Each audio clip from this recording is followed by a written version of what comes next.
ഹരേ കൃഷ്ണ. എല്ലാം തുറന്നു പറയാൻ പറ്റുന്ന ഒരു സുഹൃത്ത് നമ്മുടെ ജീവിതത്തിലുണ്ടെങ്കിൽ നമ്മുടെ ജീവിതം എത്ര മനോഹരമായേനെ അല്ലേ. മനസ്സിലെ ഭാരമൊക്കെ പങ്കുവെക്കാനും അപ്പോൾ നമുക്കൊരു സമാധാനം തരാനും പിന്നെ നമ്മൾ ഒട്ടും വിലയിരുത്താതെ നമുക്ക് നല്ല മാർഗനിർദ്ദേശങ്ങളൊക്കെ നൽകി നമ്മളെ പ്രോത്സാഹിപ്പിക്കുന്ന ഒരു സുഹൃത്ത്. അങ്ങനെ ഒരു സുഹൃത്തുണ്ടാവുമോ?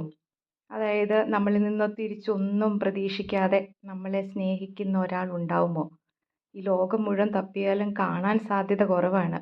അങ്ങനെ ദുഃഖിക്കുന്ന നമുക്കൊരു സുഹൃത്തുണ്ട്. അത് നമ്മൾ തിരിച്ചറിയണം. അതാണ് സാക്ഷാൽ ഈശ്വരൻ.